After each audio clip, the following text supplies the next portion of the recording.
And later on again, we'll be able to discuss the political matters in our country. Mr. Mulunga, welcome to this special interview. Thank you, IP. It's always a pleasure to be here, and good evening to our dear viewers. Fantastic. It's been quite long since you and I sat on this program or platform. Yes. You know, it feels good to be here. It's been long indeed. I think it was way before the elections. Yeah.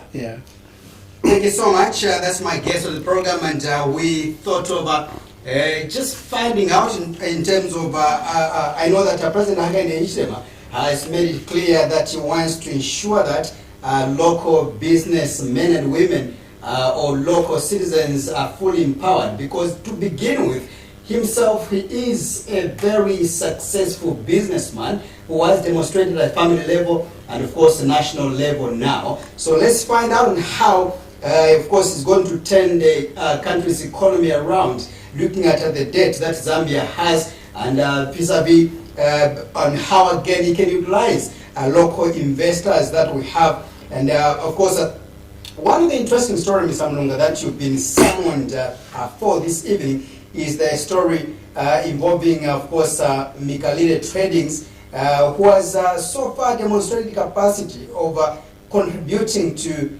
Zambia's,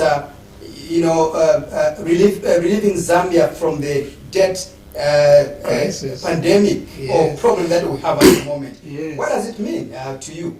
Wow. As a local, it's Sandy, it's very interesting. Yeah. It's very, very interesting. It's very encouraging. It's good to know that we actually have citizens in Zambia that can be able to contribute to the capital formation or the capital raising in this country to that magnitude. So it literally shows us actually that, look, we can actually have what it takes to be able to mobilize resources locally. And if we applied ourselves properly, and we have 3, 4, 5, 6 people of who can contribute such levels of amounts, then we don't need to go anywhere. We literally should be looking inside instead of looking outside. Yes, but then I think the bigger question is really, why are we not celebrating such kind of individuals? You know, because that's what we need. If we have an indigenous local person who can be able to have a net worth, or who can have the capacity to syndicate such kind of amounts and help his government, then we are good. I think the other issues that were not. Yeah. What's that? Look, that report is indicating that Mikalile Trading was able to advance 306 million to the Zambian government. That in itself is not a bad idea. It's very, very good. So if we can have another Mikalile or another Innocent somewhere there, injecting in another 200 million, then what that means is that the money stays. You understand? Whether Mikalile is syndicating in conjunction with other people, it means he has actually the capacity to do that kind of financial engineering. And we are assuming that he's getting a dividend out of that, and in form of interest. So that money really doesn't go anywhere, it stays in Zambia. So what will happen? Next, Mikalile is going to, using that interest, he's going to build a hotel, a 5-star hotel in Mongu, which is going to accommodate people that go to the Kwamboka, and the money circulates within the economy, and that's how economies grow. So for me really is I'm wondering why we're not even informed as a nation. Why was the government hiding such kind of achievements from our own local person? We should have been told, look, this loan is for this, it is gotten at such kind of interest rates, and then we compare. I'm sure it should be able to be cheaper than the loan that is coming out of China. And that is the kind of solutions that we need. So I think the only downside of it is that the loan is shrouded in secrecy, so then it's open to speculation. And then you have all sorts of innuendos coming through. Yeah. I want to believe that more often, when we hear, our local businessmen and women really, coming out or being exposed in such a manner, most of them, they fear that they might end up losing their businesses because of the politics around. Not only that, Mr. Mulunga, you need also to bear in mind that not only the political environment itself, but also even we, the ordinary citizens, tend to demonize such kind of individuals. How can we come out from such kind of mindsets? Well, look, I think the first thing is we need to educate ourselves. You see, the private capital formation that is in the United States initially resolves the issues of the United States. You understand? Same thing that applies in Zambia. In South Africa. So what we actually should be doing is encouraging people like Faith Msonda to be able to take that money into the bank. And then when we call for financial solutions that should help out the public in terms of public borrowing, we should be able to access cheaper capital locally. The interest stays within, the dividends stay within, that money is invested within. So you see, all this money that we are seeing coming out of these multilateral corporations, this is money that is aggregated by the citizens of those countries, and then they lend to those institutions, and then those institutions come and look for the market where they're supposed to invest that money. So we should be able to actually have the same mindset where we can aggregate our capital through savings into the banks. And when the government requires a solution that requires public financing, then you call on your citizens, then they mobilize that resource, and then they lend to the government. The interest that is coming out of that money is staying in Zambia, it is being invested in Zambia, it helps to grow the economy. But then it is the way we have engineered it ourselves where, and you would see that even Mikalile himself now, he's being looked at in terms of suspicion. He's being looked at suspiciously because, our governance system, our governance structure is such that it creates room for confusion and speculations and things like that. Hence, you find that we are calling on ourselves to invoke the Constitution and do things correctly. If the government was able to go to Parliament to say, look, we are looking for money. Are there Zambians? Okay? We went to the Eurobond to borrow money exorbitantly. When we have Zambians here, you see, we should have issued a local bond so that Mikalile and the other people buy into that bond. So would have, even restructuring the debt would have been saying, look, Mikalile, these are your relatives in here. Please, can we negotiate better? Because we are of the same kind. But we don't believe into ourselves. The concept actually goes beyond what we are seeing there. Me, if I came to you here to talk about an investment proposal, you're going to look at me like, no, Mr. Jones, you're just coming from Avondale here. What are you talking about? But if you just bring somebody who's coming from South Africa with a different skin shade, literally people will be making tea for him and things like that. So really it is self-discrimination, and it is not good. And it is robbing us of the much needed ability to develop ourselves. Because here we are. I can't believe it that today, Innocent, we can sit here and we are discussing Mikalile. I was looking at that list. That 306 million is the third highest amount. The first amount in terms of value, the biggest, is coming from the Eurobond, which is the 3 billion. Then the 2 billion, the 2.5 billion from the Exim Bank of China. And then there is another 400 million, 400 million from another institution. The third one is Mikalile's. The little money that was gotten to go and borrow money from China to put up the Sinoma cement plant. That is 25 million. When Mikalile could have easily advanced the government that money on very, very reasonable terms. So that shows you to say, look, when you glorify corruption, you swim in corruption, you cook and traffic corruption, you have such kind of arrangements. But then the question is, even when you go and borrow from a local citizen like Mikalile, you don't talk. Therefore, you open up now individuals like that for public ridicule, because the first thing that comes to the mind of the citizens is that, look, there is corruption here. Where did he get the money? But we can sensitize our people. We should be able to sensitize our people to glorify, to celebrate our local billionaires and entrepreneurs. HH himself is a victim of what?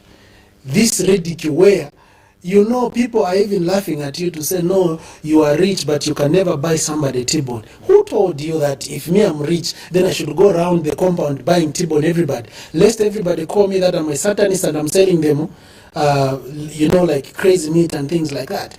But this is the sort of like the culture where we're coming from. If somebody's rich, you deploy the poverty syndrome of saying, no, and things like that. We hear these things.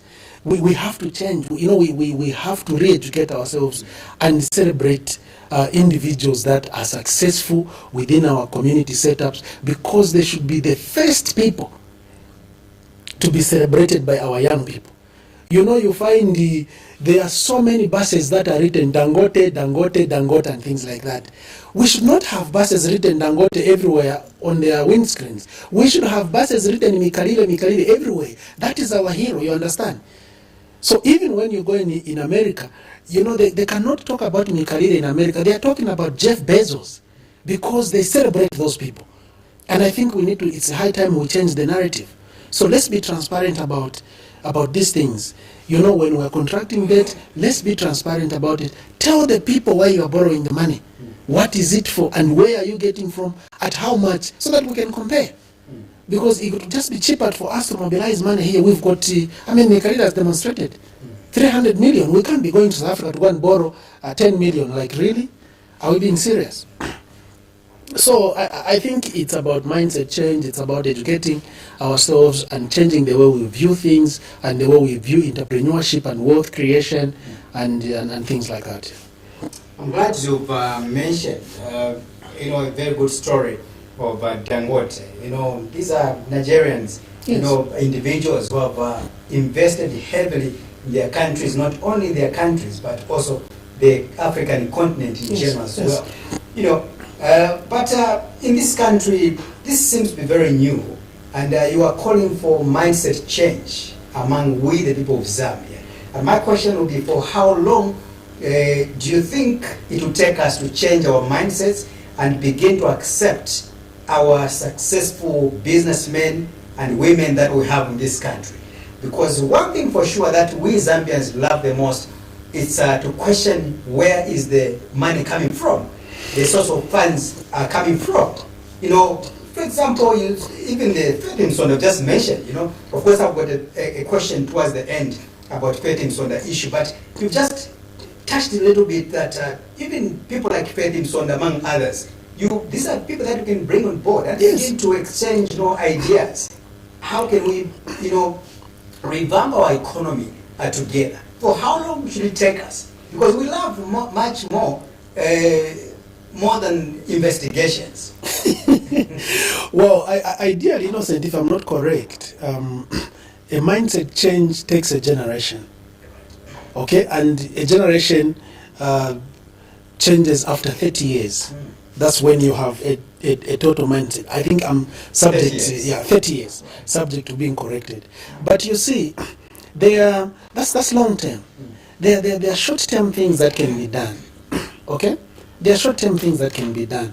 I'll tell you, for example, if you look at what President HH has done, every time when he's giving a speech, he's talking about young people. I want to empower young people. And the narrative is changing. It's just 2 months. Everybody who's talking in Zambia now, listen to the ministers. Everybody's talking young people. And if you have that kind of political will, these are things that we can change. Like Faith Msonda, instead of vilifying her, maybe bring her on TV. Let her tell us her story. The little snippet that I've gotten out of that story is that she runs emeralds. Now, for a very long time, mining has been a contentious issue in Zambia, coupled with where, like where emeralds are concerned. It's been a topical issue. We don't see when the emeralds, who's mining them, where they are being auctioned, they can be polished in Zambia, every politician talks about. But here is a young lady who comes and he has that amount of money in his trunks, under her mattress.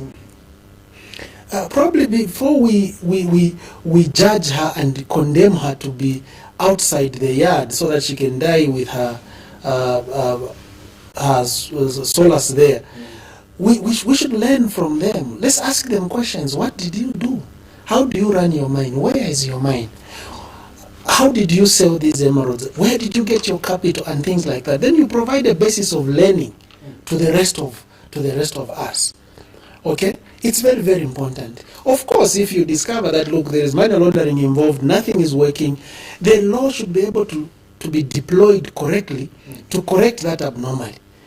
Okay? So, really, truthfully speaking, we can deploy short-term mechanisms to be able to change the mindset where we start looking at our own people who are successful as pioneers of change and growth in our country, other than where we are coming from. You know, we are coming from the Kaunda regime, where if you had a TV, they will literally come and investigate you and confiscate the TV and things like that. We understand those are the past years. So from that regime, you can see that even the children that came after that generation, they are also uncomfortable to keep their money in Zambia. So you have the offshore accounts, and everybody is hiding their wealth. People can't declare how much they are worthy and things like that. But also we can look at our legal system. Okay, our investment environment. What is it that causes people to go and open accounts and take their money in Dubai or Mauritius? It's because there is something that they've done there. So in Mauritius, for example, they won't tax you on your dividends. So why can't we also say the same? So look, if you are invested in Zambia, you are a person who's rich and operating in Zambia, you invest in a lot of businesses. If you are getting dividends from those businesses, we are not going to tax your dividends. So you give that incentive. That incentive is what is going to cause somebody to keep their money in Zambia. And then we start changing the narrative. Let us write stories about, I'll keep going back to the issue of President HH. Look at how President HH was vilified because of his richness by the public media. You know, it became a case, like your wealth becomes a case. That is not correct. So we really, really need to start telling our children at family level, this is what I do, this is how I make the money, this is what happens. My son come, my daughter sit here, let's do what I do. You see how I make money. Then they start to believe in the parent. They see the father is waking up every day, he's bringing in money. You are having open conversations with your children. You are not involved in shady deals and corrupt deals where even your wife does not know how you are making the money. You can't talk about it. So you see, that mindset change starts at a personal level. You talk about your wealth, how you make it, you show your children, then they grow like that. Then eventually this narrative is going to change, I believe. Yeah. For quite some time as a country, we've been actually subjected to borrowing money from our neighboring countries, or should I say from the Chinese government as well as the Europeans. And these are some of the small amount of money that we have seen now, coming out to be in the coffers of our own Zambian citizens. Really, how best can we bring these people together, our local investors, and begin to protect them, so that they are not demonized, like you've said. That it's like when you are rich in Zambia, you become a case. Yes. You exercise satanism. That's the story. Yes. An example given is President Hakainde as well. In which during even the campaigns, he was demonized to the core by his opponents, mostly those that were the party front. One of them, I remember, was Honorable Boman Musambo, who stood on the pulpit and, claimed that no, it's money, something like that, And without proper investigations, without proper, evidence to whatever he was talking about, just for the sake of doing politics. But that's not the issue for me. Yeah. The issue is about how can we really protect our local investors in this country. Look, let's give them confidence. First of all, let's give them the correct governance framework, the rule of law.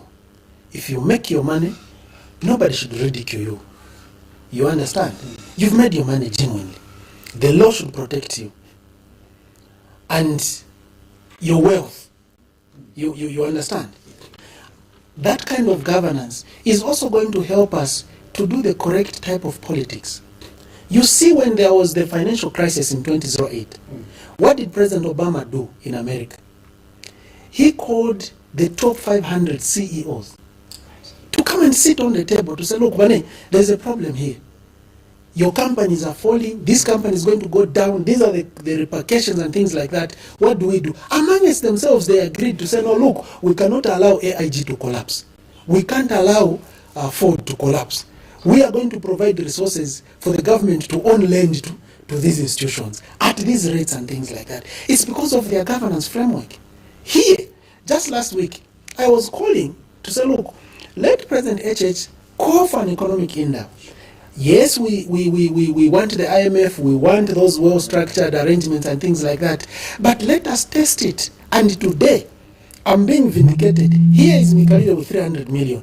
Do you think if we have 6-7 people like that in Zambia, and the president calls for an economic index to say, Bane, we are restructuring our system, can we sit and look, is there a way in which we can mobilize resources at a cheaper rate? Because when we go outside there, they are charging us 10-15%. You colleagues, can you provide finances locally here at 5%? Let's agree on the arrangements of the system. You understand? When the government has to recover, to grow, they are paying interest to those businessmen. Those businessmen, where are they taking that money?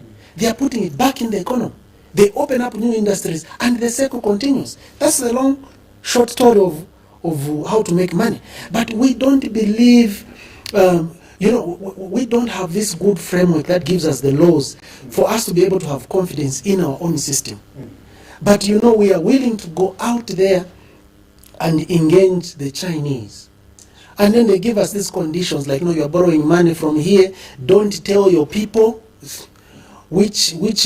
how much money you have borrowed, at what rate, how long we are going to pay it. And the politician, because he's coming from a very confused situation, they just agree. And we lock ourselves in this helical situation, which is not so good, and then we keep sentencing ourselves and our future generation to the same condemnation and things like that. I think, for me, it's high time we tried it. It's high time we tried it. Besides the story behind that Mikalile loan, I think let us try it. Yes, we can do a hybrid. We go to the IMF, World Bank and everything, but let us also try our local people. For the first time, can we agree that we want to build universities and we want our own Zambian people to come and provide money to the government? Let's see what is going to happen. We have individuals out there whom possibly, even as we are discussing, you and I, yes, right now are watching, and they're laughing at us, discussing about 300 million, dollars that we're discussing here. Yes. Because they've got huge sums of money. There is another maybe Faith Msonda out there. There is another Stephen Mulunga, Mikalile out there. Just watching right innocent, now. just Faith Msonda. Yeah. You know that Faith Msonda was able to build us King Liwanika University. King Liwanika University, the budget was $6 million. And yet Faith Msonda had $6 million seated in her house. Because of what? The way we are structured. We need to change the way we look at these things. So Faith herself would have literally said, the Zambian government, I've got the money here, sending in PH 6-7%, Pangen University. And would have made that university.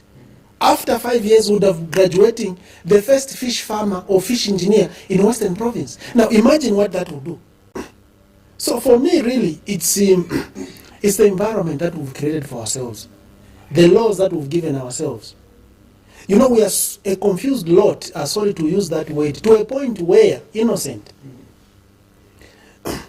The best legal minds in this country, they come and tell us that no, the Guarantees Act, the Loans and Guarantees Act is superior to the Constitution.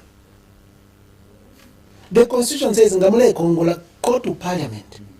Tell the people in Parliament why you are borrowing. Tell them, we are borrowing 100 million, we want to build the Lukulu Kaoma Road, so this is what is happening. You go to the people in Lukulu, you tell them, engage the MP, engage the councillors, engage the church elders, they engage the headmen, they understand. Then they petition their MP, go to Parliament, approve that loan. You understand? But here we are, we have a simple law, the Loans and Guarantees Act, which gives the minister powers to go and borrow and bypass Parliament, and our own legal system says, no, you see that Loans and Guarantees Act is very powerful, more than the Constitution. The same mouths are standing up and saying, look, the Constitution is the supreme law of the land. What kind of Confucianism is this? You think you can go anywhere? So the problem is with the law, really? No, it's with ourselves. I see. It's with ourselves. You understand? The law is created for us. The law is created for you and me. Me, I'm not created for the law. You understand? Yeah. We as citizens were not created for the law. Okay, the law is created for us. And if that law is not working, what do? We amend it. We can't sit as a whole country, take ourselves into a debt overhang, where my child is going to be. You know, the chap is in grade 8. Before she even comes out of grade 12, she already has a 3,000 kwacha in Kongole Pamutu. Where do you think she's going to go? Even when she goes to Oxford there, she's going to be seated in Oxford on a desk here. They are learning economic theory. The other child who's coming from a British family is richer by 3,000 than my daughter. Where is my daughter going to start negotiating from? So you see, I keep talking to the legal framework, the governance framework. This is what is creating this confusion. Because a few people benefit from that system in the same confusion. You can have a minister who probably gets a commission out of contracting a loan, arguing that an act of Parliament is superior than the Constitution, which is the supreme law of the land. And everybody is seated. Now, that is the absurdity that happens in this country, and it is so sickening sometimes to actually even sit here and start talking about these things, because the confusion is too deep. Right. You understand? This is what is causing us to even fail to look at ourselves properly. It's because of the confusion in our legal system. Me today, I can just wake up and start demonizing you. You know, you are this, you are this, you are this, you are this. You can't even enforce the law. But you have it. You know, people in this country, they can stand up and cook, they serve, they traffic, and they even put some of the tribalism in the fridge. And then tomorrow morning, they get another portion, they go and dish it on somebody else. And you have a law that you can't implement. I mean, what is going on? So, you know, when we're talking about these things, it really has to take a lot. Another emotional aspect of this story is that we have a lot of businessmen and women in this country who are running away from their own successes. You know, they suffered a lot, invested, and they can't come out really to show you that I'm the owner of those maybe houses, I'm the owner of those properties. Very sad. The reason being that they are going to be subjected to ridicule, like you just mentioned. Or the law is very weak. There is so much money laundering. Exactly. There is so much money laundering that an individual can keep $6 million in their bedroom. Exactly. And as to answer my question, really, we have seen even the politicians themselves that are governing this country. When they've got the businesses, they can't come out. They will use someone's name to manage those businesses. Then they want to stand afar. But these are individuals that are working very hard. Why can't they come out and show us, okay, I'm a leader, and as a leader, I'm leading by example. To say you need to invest, go into business. It's because they are not doing things correctly. Others are investing in the offshore account outside the country. You see, it is because they are not doing the correct thing. And why are they not doing the correct thing? Because we have a poor governance structure which allows people to do wrong things. This is the only country in the world where houses build themselves. Innocent. 2,000 years after Jesus died, in Zambia here, houses are building themselves. For 3 solid years, the entire nation of Zambia has failed to uncover who built those houses. Is that part of the miracle that we are living in a Christian nation? No, but I don't know, because even people that are in Israel where Jesus' umbilical cord is lying, they don't build. You don't find houses building themselves. In Zambia here, 17 million people. 17 million people, there is no one who has the capacity to stand up and tell us, to say, look, this is the person who built those houses, they belong to this particular person. But the law is so bad such that, you can go for 3 years, you are trying to decipher who built houses. Where were they buying those things? Who contracted those contractors to build those houses? Who was getting the money when they were depositing into that account? You mean all those questions, the people that were managing the accounts were those tenants for those 56 houses. Today, if you go there, there is no law that you can charge them and show them, so look, what they were doing was bad. So that in the future, nobody should have houses that are building themselves. Nothing. Not even a single person innocent has been arrested in a Christian nation where people pray. Houses, 58 houses have built themselves. 58 houses. The whole country. This is so embarrassing. This is embarrassment of the highest. I don't know how you can describe it. That's why you see, why are we even surprised when we see colleagues like Faith Msonda with $6 million, and then we come and demonize them? Actually, we should be charged maybe for demonizing such kind of people, because we are coming from an environment where 58 houses, innocent. Now, you even know just the process that you go to buy a plot for 25,000 at the council. Now, 58 luxurious houses with towers being ordered out of China. Who was ordering those towers? Who was paying the contractor? Who was signing the lease agreement to put those people on rent?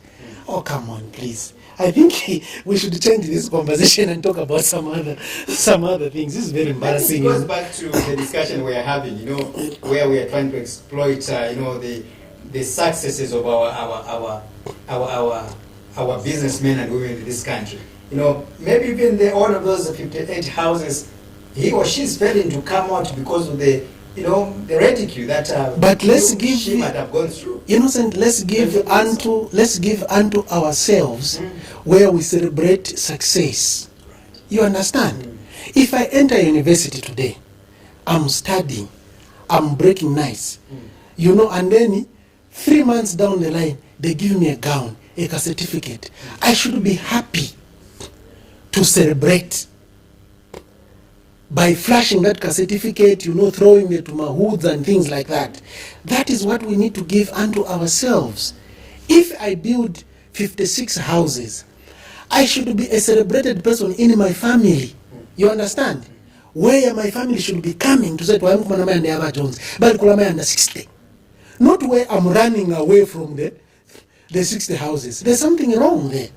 You understand? The system that we're operating under is such that even when you are a billionaire, you have a $2 billion in your account. It has to probably take the Panama Papers or the Pandora's Papers to be leaked out of Panama for us to know that, by innocent, Bali quarter 500 million go offshore. Why is it like that? In America there we see Forbes, top 100 people. They are listing their names there. We should have the Zambia top 100 rich people. Mr. Mulunga, that those houses, of course, they are under investigations.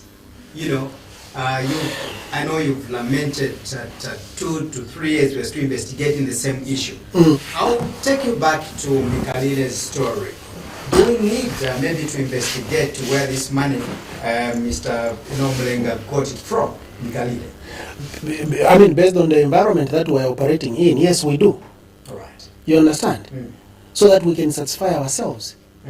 Here where I'm seated, if somebody is telling me that Mikalile is able to advance the government $300 million, $300 million at 17 kwacha innocent is 5.2 trillion kwacha, annual based. Okay? Let's look at Mikalile. What business does he do? Of course, he's got lodges all over. You understand? Let's speak. You see, let's speak. You as a journalist, go to Mikalile. Say, Bwana, there is this story here. List your companies. Let's get the financial statements. And let's look at the net worth, progressive net worth from 2015, 2016. The consolidated financial statements for Mikalile should be able to speak to what? To $300 million, if that is his money. But if he is a syndicated loan, well and good. This is why I'm saying now to say, look, let us give unto ourselves laws that are going to encourage transparency. Government not getting secret loans. You understand? So that we can help our citizens to celebrate their success.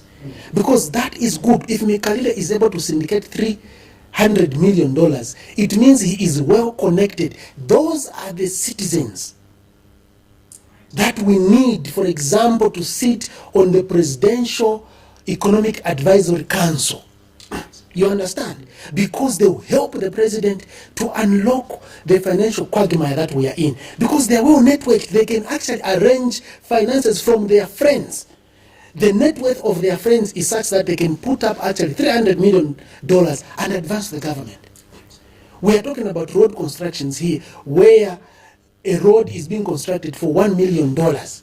Those are citizens, such that if they are the ones that are advancing money to the government for road infrastructure construction, they will refuse to say, no, look, as a government, you cannot be procuring a kilometer at $1 million. Because we are citizens. We are part of this country. Some of our children and our family members are driving on these roads. Can we price them correctly? Value for money. You understand?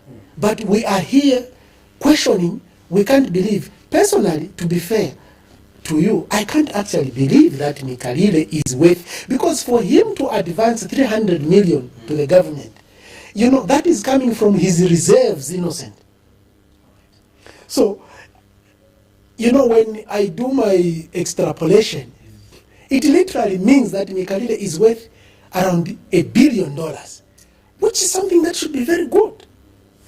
But you see, because of the way my own government was contracting that loan, they were not even proud to report to the citizens to say, look, we have contracted a loan maybe to build schools from a local son by the name of Mikalile. We should have, today the discussion should have been different. Probably even when you go to State House, you are asking the president, no, we are apprehensive about the International Monetary Fund, the structural adjustment problem. You'll be pinpointing to say, look, in the past, we have borrowed from Mikalile. Why don't we aggregate the local indigenous investors to put up money so that we don't go outside, and then we localize the aggregation of capital and then reduce the interest rates. You understand, the transaction fees and all those things. Just for that 3 billion, euro bond, if the government is to come here and we ask them how much money was paid in transaction fees for paying the investment advisors, the bankers, the private bankers that were syndicating that loan, you realize that close to $150 million out of that 3 billion was paid to the investment advisors for that transaction, the transaction advisors. But you see, we are going to go and borrow $6 million to go and put up King Rwanika University, when we have locals in Zambia that we can syndicate and take out all those middlemen and reduce the cost of capital and then inject the money in the economy at a cheaper rate. So it is the governance system that we are using. One, it doesn't help out the government, then they misuse it, it doesn't help out the locals, it doesn't favor the locals, when it favors the locals, it is secretive, you'll never know. Thank God for the New Dawn government. That today we even, we were being, it had to take that institute from Washington to leak it, to say, the debt that we owe to the Chinese is more than 3 billion. And it had to take a change of regime for you to be told to say, this is how much money we are borrowing from all sorts of institutions that I've never heard about in the world. Paramount. I see Paramount as those universal people that do movies in America. Now we are going to borrow to Paramount. Who are these Paramount people? Polytech, something on that list?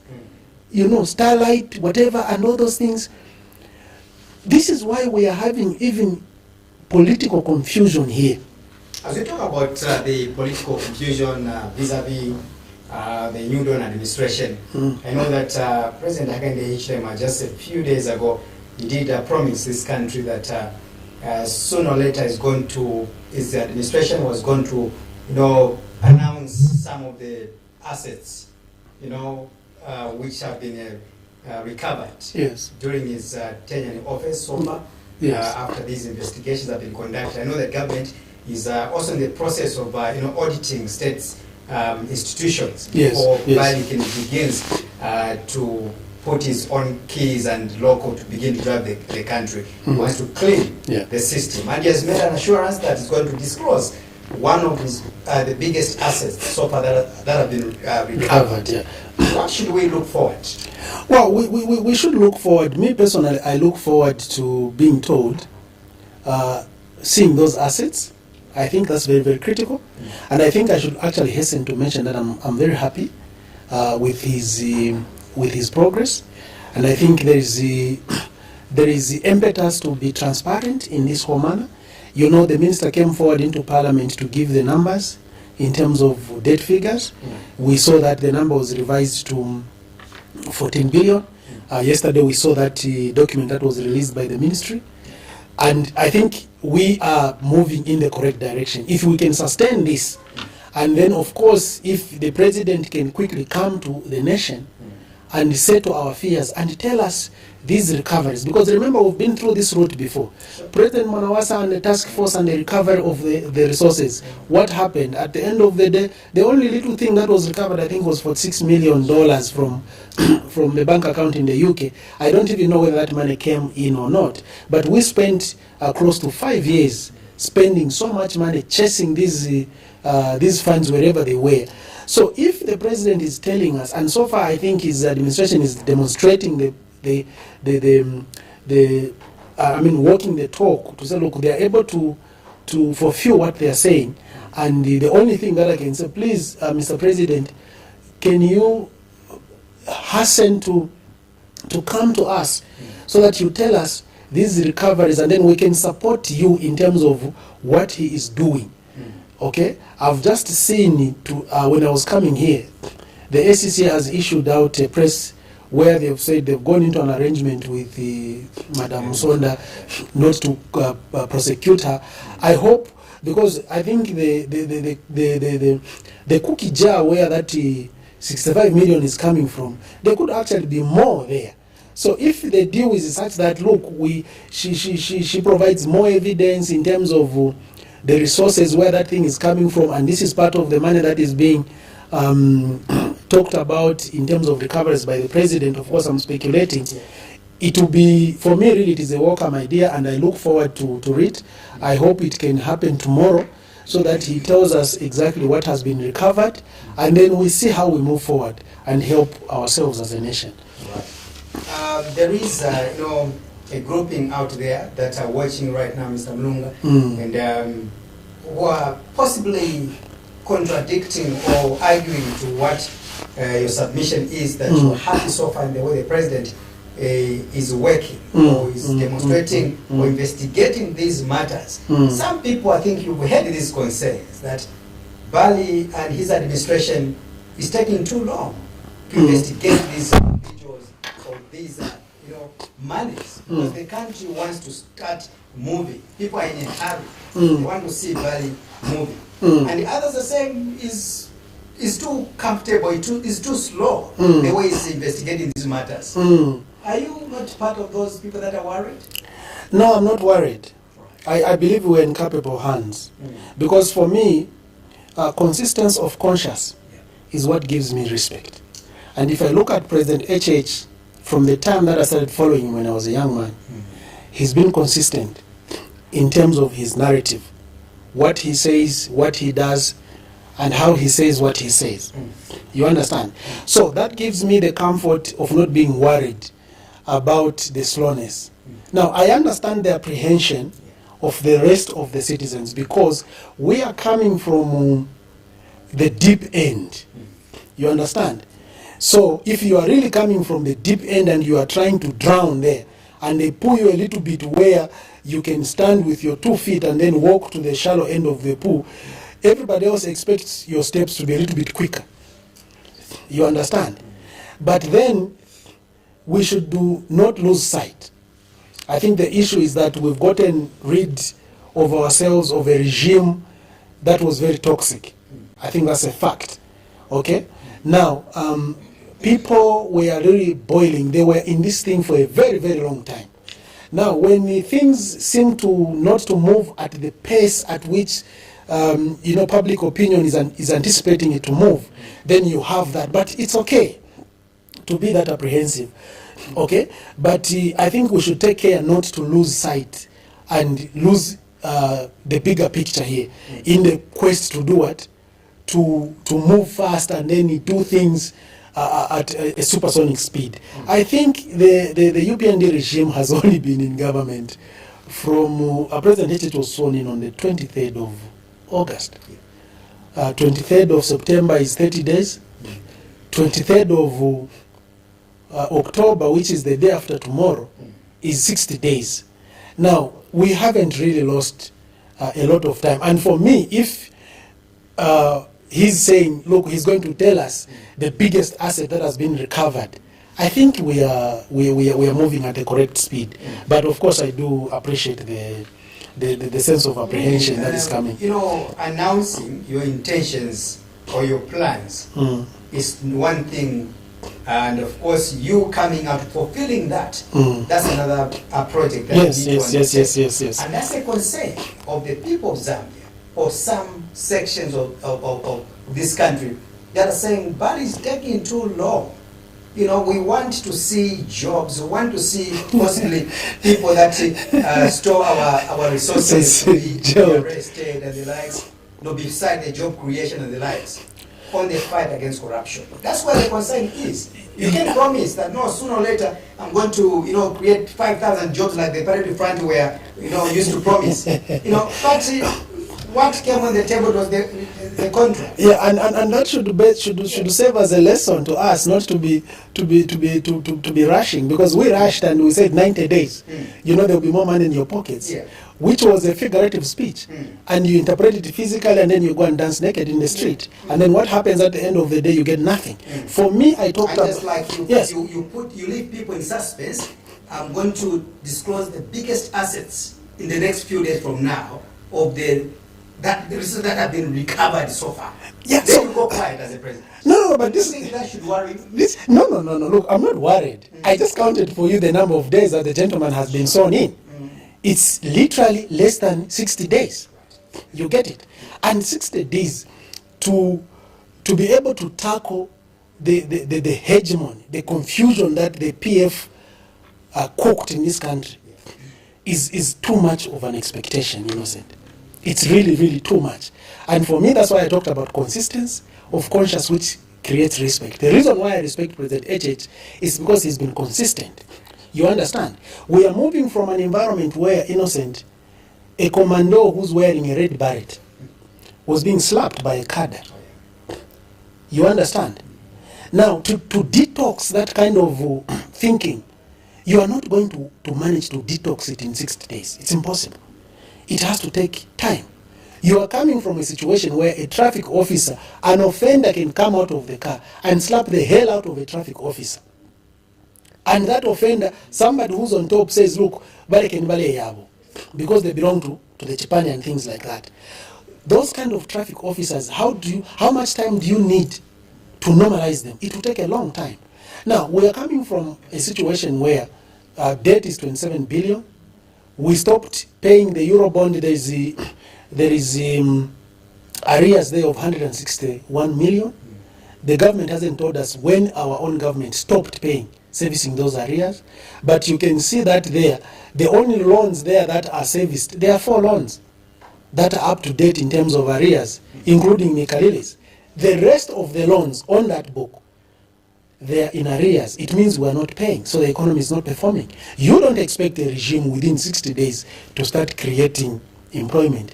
But I'll tell you that from what has happened so far, I think the regime is on the right track, because the pronouncements, the broader pictures, where the PF were paying $5 million to pay a consultant to do a debt service restructuring mechanism, the regime goes without paying any consultant and they sign the DSSI. That shows you that, look, this is working.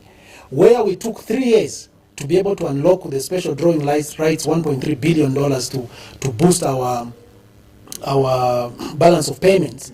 The regime comes in within 60 days. That balance, that sort of money is released. It shows actually that we're headed in the right direction. So for me, really, I'm not worried, but I do understand the apprehension, because like I said, we are coming from the deep end. People don't have jobs. People have suffered, and it's like in the Bible, you are expecting the Messiah to come.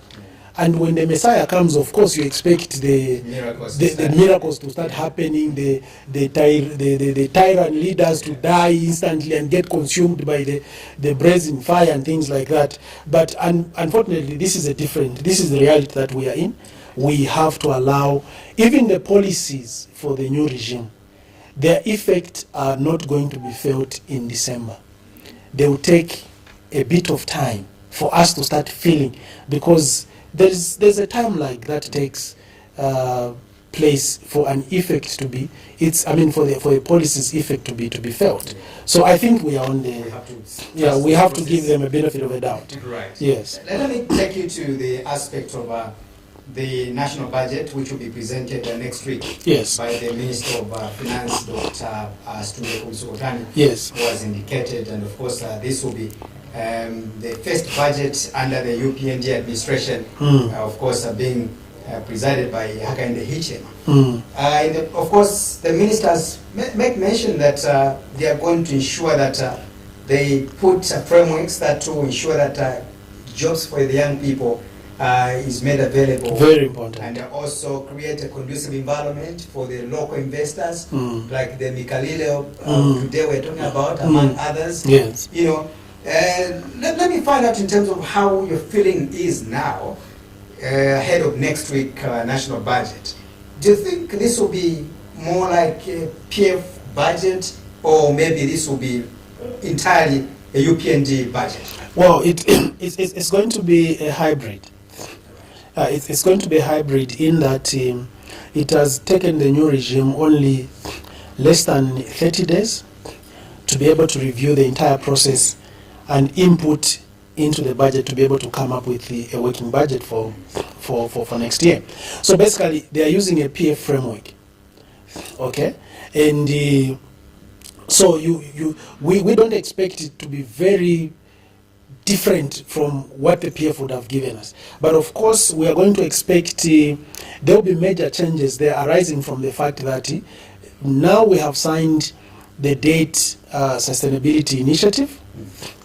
And that means then we have room that has been given in terms of a period for us not to service the loans, but go and sit with the lenders and negotiate.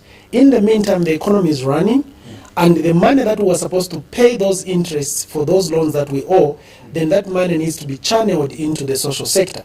So we expect to see more spending in terms of the educational sector, the health sector, the social sector, as far as the social cash transfer is concerned. amounts that are going to CDF. I think President HH himself, we need to hold him accountable to this. He promised that the CDF is going to move from the $40,000 that it has been at to $1 million. And I have heard actually so far every minister talking about decentralization and money going into the districts, and young people forming cooperatives and companies to follow the money in the constituencies, because that's where development is supposed to happen from, and for them to be able to be stakeholders in the development process, which is very important. So I'm expecting enhanced CDF. It might not reach $1 million per constituency, but I think something substantial. I'm expecting, on behalf of the young people, Bali's promise about enhanced either loans or the bringing back of the bursary, so that we can have a lot of our youngsters who are coming from deprived families to enter university and things like that. That is very, very important. So I'm expecting money to move into the Ministry of Education, the bursary scheme, the loan scheme there. We should see expanded expenditure provisions. The health sector, COVID is still here. We are coming from a situation where the government was procuring leaking condoms, fake pregnancy testers, rotten Panadols and things like that. So with the change of the regime, donor confidence, the money that is coming in from USAID and all these other funds, we're expecting government enhanced. So basically, funding to this sector. So what I'm expecting is us start moving towards the SADC benchmarks in terms of the protocols that are provided for when you are allocating money to the health sector, agriculture sector, the educational sector. We have seen that they are saying the farmers that are on the fertilizer support input program, they are going to be receiving 6 bags now instead of the 3 bags that we're receiving. That should be able to help to increase production of agricultural activities, for increased export facilities. So I think for me, really, that is where I'm expecting that there's going to be a bit of a deviation. This budget should be able to do better in the social sector spending compared to what the PF were giving. At some point we did hear the president, of course, almost speaking or explaining the similar, submission that we just given, in which at some point he said this was going to be more like there will be just a few changes, and maybe the blueprint will remain the way it is, as it was made by the PF. Yes. Later on we heard again that we are going to give you our own budget, as the UPND administration. In context. In context? In context, yes. All right. Yes, so people have been asking again to say, what is this flip-flop kind of, statements coming from the head of state, where tomorrow you are telling us that we are going to give you our budget as the UPND administration or the New Dawn budget. Tomorrow again you tell us, no, it's going to be a PF budget but with a few changes and the likes, which you've just explained, and I'm glad for that. But my question is, Mr. Mulunga, do these political parties really have what we call maybe a blueprint when they are in the opposition, so that when you come into power, borrowing your words, that the UPND has only been in office for maybe 2 months and a few weeks from now. So hence the budget, you don't expect major changes, apart from a few, refinements that you just mentioned. Do these political parties have what we call their blueprints, that in case tomorrow I win, this will be my, roadmap to the governance structure? No, in terms of the budget, for example? Wow. Look, the budget, innocent, is just nothing but a policy document. Okay? It's just a guide. Now, I think when we are talking about these things, we need to contextualize. Okay? So, a budget is a wish list. Now, literally speaking, the budget that Honorable Msokotwana is going to present is a UPND budget. It's not a PF budget. So on that basis, we can end the conversation. It's not the PF budget. It's a UPND budget, because it is the UPND that is in government. It is the UPND that is preparing it, isn't it? So literally speaking, it's a UPND budget, period. Now, because things have to be done in context, you have a basis on which you are coming from. And what is the basis? It's that they were PF budgets, isn't it? So when you get a UPND budget, regardless of whether the president said, no, this is a PF budget, we'll just tinkle it a bit and all those things, I think that is, those are peripheral issues. The real issue is, let's take it as the UPND budget, let's get that budget, then let us pick the PF budget for 2021 and interrogate this UPND budget literally created by them. And we are running on the assumption that they are in power. I mean, it's not even an assumption. We are running with the fact that they are in power. So it is their budget. The issue of saying, I'll tinker here, it's neither here nor there. But the real issue that we should concern ourselves is in terms of doing checks and balances. Can we get that budget for the UPND as presented by Dr. Msokotwane next week as a policy document in terms of the fiscal expenditure for the government? And then we get the budget for the PF, and then we start now having a conversation to say, oh, Mr. Mulunga, the PF did this, the UPND have done here, have done this here. You know, they've gone down. This is not what they promised. Then the conversation becomes better, and everybody else doesn't get lost. But if we dwell on the semantics of the budget, the PF had already prepared the budget for 2021. They were in government. It was there seated waiting for them to win. You understand? When they lose, a new party comes in. The new party is not going to get that paper, run it through the shredder, and then start doing what? Start writing there and is what for themselves. No. They simply get it in context to say, this is what our friends were looking at. Okay, now here, according to our desires, this is not the way we want it. Then you tweak things. Even them tomorrow, if they come out of power, the next person who will come, they will do the same things. Yeah. Right. I want us to get away from the money issues. You know, we've talked much about these funds. But before we get away, I want just to get your opinion regarding the Faith Msonda's story. Yes. You know, this matter began, I think it was the last month, you know, in which the police, you know, were all over, you know, telling us, you know, we have discovered this huge amount of money from Faith Msonda's place, that beautiful house that we are shown, you know. 3 days later, after, you know, some interrogation at the Lusaka Central Police, we were told that the police decided to go mute.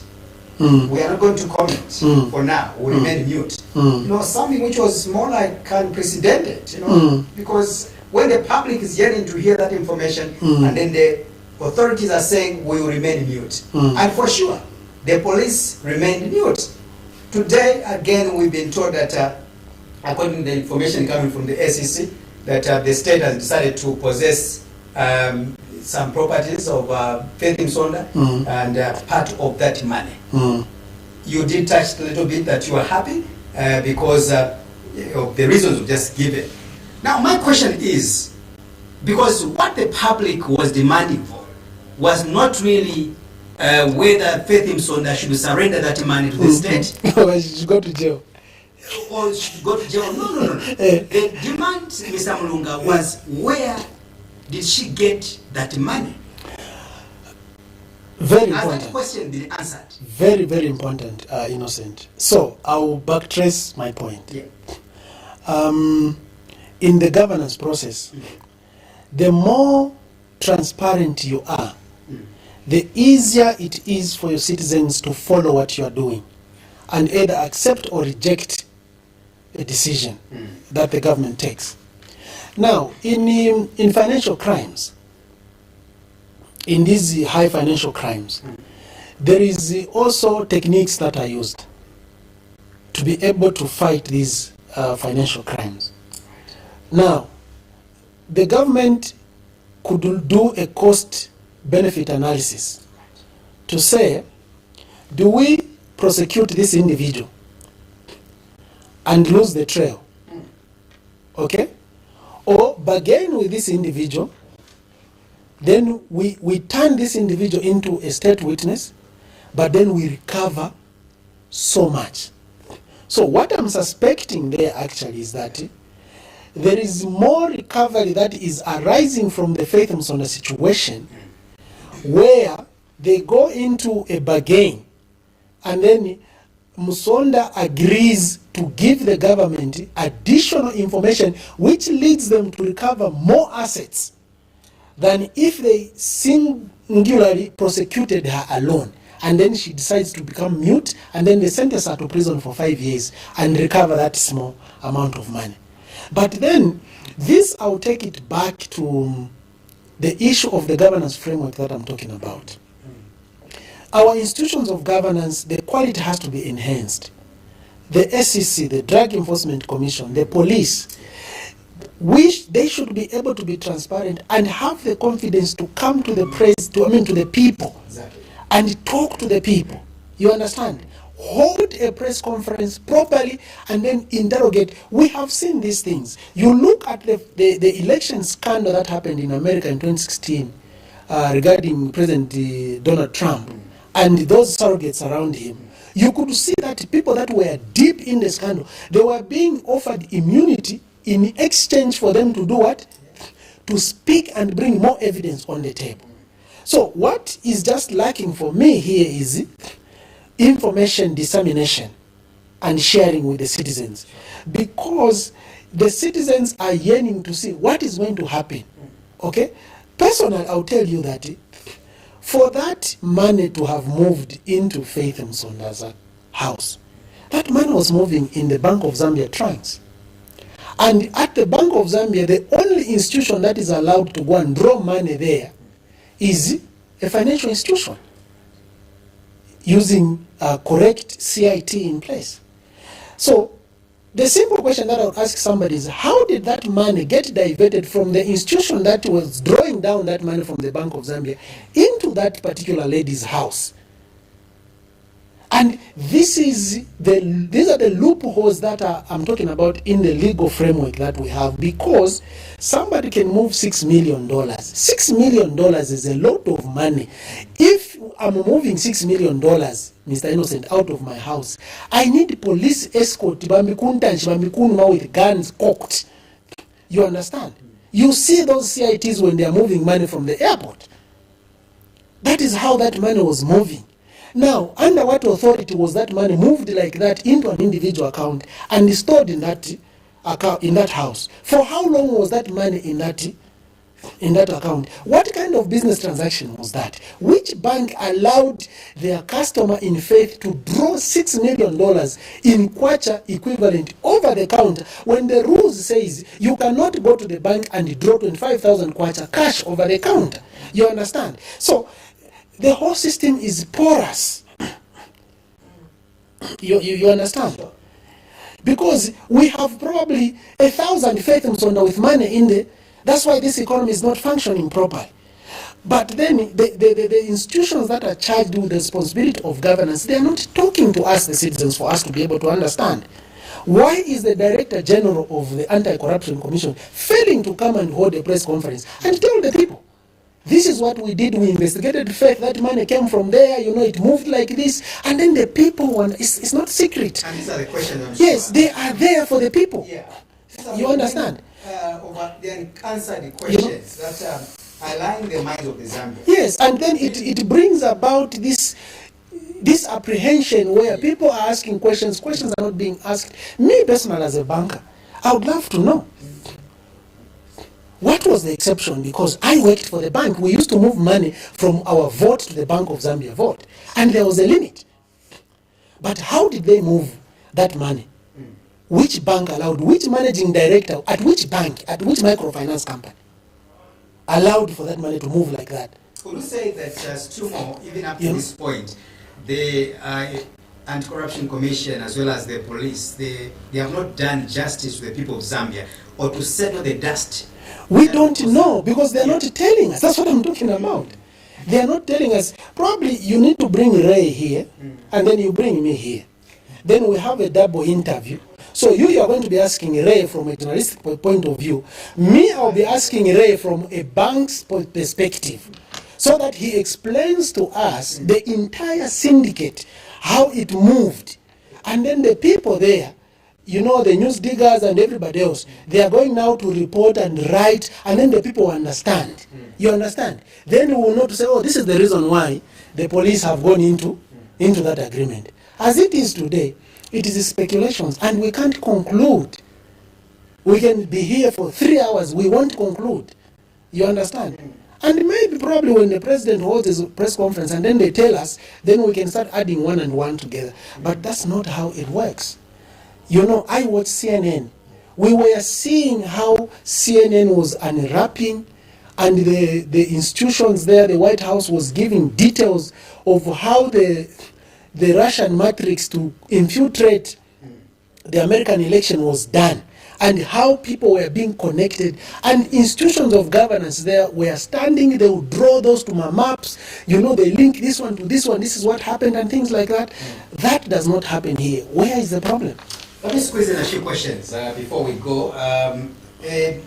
Possibly my third last question is regarding some pockets of political violence that we're still witnessing even after the change of government. You know, what partly kicked out the party front out of government was, of course, giving too much powers to the cadres, or the violence in jail. Again, under Bali's administration, we are still seeing people fighting each other. We are still seeing people, police officers being attacked. We are still seeing people fighting at the Lusaka High Court, for example. We just had the by-elections in Kaumba as well, where Socialist Party complained that the members of the UPND attacked them. You know, despite Bali offering that clarity, emphasis that he always, use to stop the political violence. But it appears that maybe some people are trying to undermine him. That's the case? I don't think so. I should be the first one, Innocent, to tell you that I'm so grateful to the people of Zambia for having changed the regime. Sure. If you look at my hands, one of my hands is short here. It's because of the political violence that I suffered. I would tell you that I had to run away in 2016 after the elections where the ECZ were accrediting members of a named political party in a verification room as members. When those members were coming from a political party, I caught them myself. I can even give you the video. After that particular incident, I had to run away to go and get kept in another country. Now, with the coming in of Bali, today you can wear your PF t-shirt and walk into City Market. That was an abomination, Innocent. It was an abomination.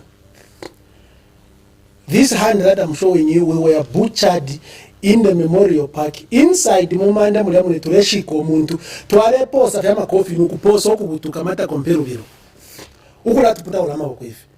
But like I said, we are coming from a situation where it was so bad. The violence was so bad such that in front of the president, at the freedom statue there, cadres are fighting and the policemen and the women are completely powerless. You understand? Now, we also need to appreciate that this is not going to be rooted out in one day. I'll refer you to, I haven't seen the violence in Kaumbwe, and so I think I'm not going to be very competent to speak about that. But I will refer you to the incidents that I saw at the High Court, where the UPND members were beating that gentleman on account that he's the one who killed the fellow in Mandevu.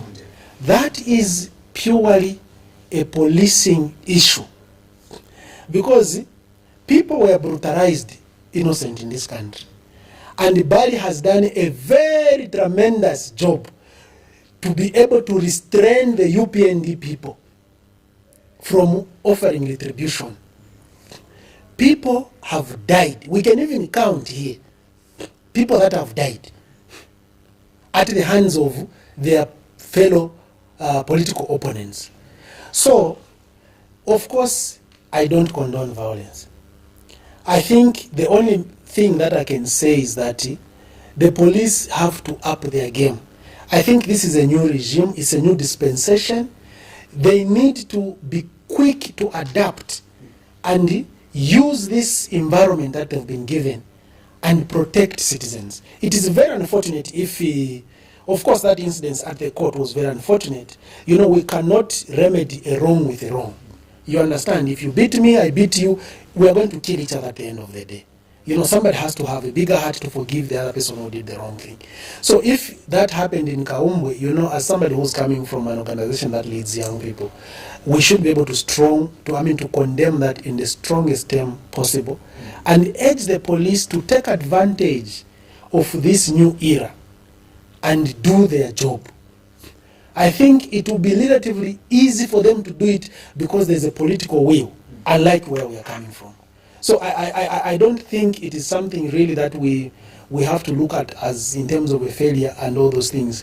You know, Innocent, that if the PF had won, probably me as I speak today, I'll be dead and things like that, or I should be running away, going to Tanzania or somewhere in some island to go and live and things like that. So I think with the correct support, correct citizenry awareness, reporting these issues, urging the police to stand up in the correct way, we should be able to nip this thing in the bud. Otherwise, the situation where we're coming from really is not something that we can talk about properly. CYLA's advice regarding the happenings in the DP. Very unfortunate. The last 2 days. Very, very unfortunate. Innocent. We never expected that to happen in the DP. As per our election observation and evaluation arrangements, we actually have concluded, evidence points to the fact that the DP is the third largest opposition party. And we need a thriving opposition to provide correct checks and balances. I think this, again, I'm going to take it to the issue of the governance and the rule of law. Registrar of societies, they shouldn't be waiting for these things to get out of hand. I think if the law is not very clear in terms of how do you remove a president, what do you do and things like that, there should be guidance that is given to these political parties, because we are not going to move forward properly as a nation if we are going to have a situation where the moment people have a difference, we have, they scatter all over. We have seen this in the DP, in the NDC, and the same situation is unfolding in there. The same situation was in the MMD. Now, this is regressing our democracy. Whilst we are moving forward in terms of changing governance and political parties, in terms of ruling the country, in terms of institutional quality, looking at our political parties, we are not doing a very, very good job. This is probably why you see that we have a lot of these defections today. This one belongs there. It's emanating from the fact that we have got very weak political parties where people go there for expedience. Their membership is not anchored on a well-grounded philosophy, that guides their everyday living. It's for convenience. I should belong to the UPN so that I eat. The moment they flip over, you've been an MP in this party, you are literally swearing and pouring water on the ground. I have never been a member of that political party. This type of confusionism is not good. So I think we need to look at our Societies Act and see how we normalize these things, so that if there's political wrangles in a political party, these wrangles should come out very good, because we had the NDC, which was coming out very, very vibrant. And then today we don't even know who the president is. There's an alliance with the UPND, there's the other alliance with the PF, there's two presidents. and you media journalists also, you keep calling, you call this one president, tomorrow you call the other person president, you are also fueling the confusion. You know, you also need to take a stance and read these things and say, look, if this is, you check the law, you say, look, I think according to this process, this is the correct president, that is the correct president. You stop addressing the other person as president. But now we have two presidents in the NDC. We have two presidents in the DP now. With that confusion, I don't know if the confusion in the MMD has ended. We can't tell. So who's going to give the checks and balances to? I hope we don't have the same issues erupting out of the Socialist Party very soon. You know? All right, so Mr. Mulunga, allow me to appreciate you for coming once again. We hope to engage you very soon. Thank you very much, Minister Innocent. It's been a pleasure being on this show. Thank you so much. Thank you. Thank you.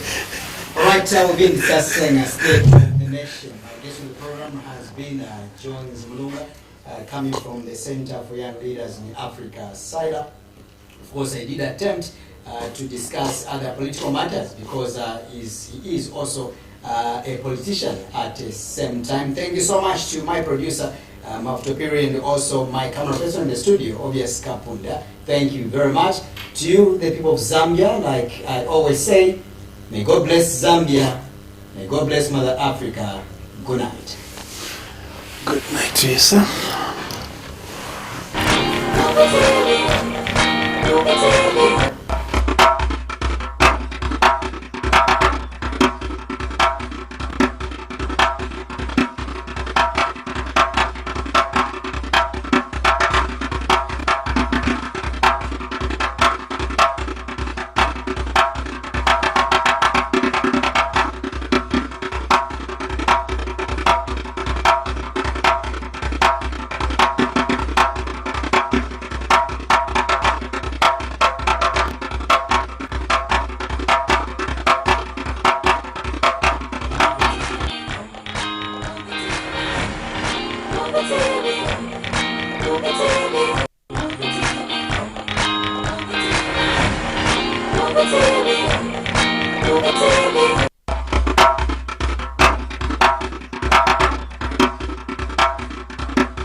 People's Choice on Muvi TV.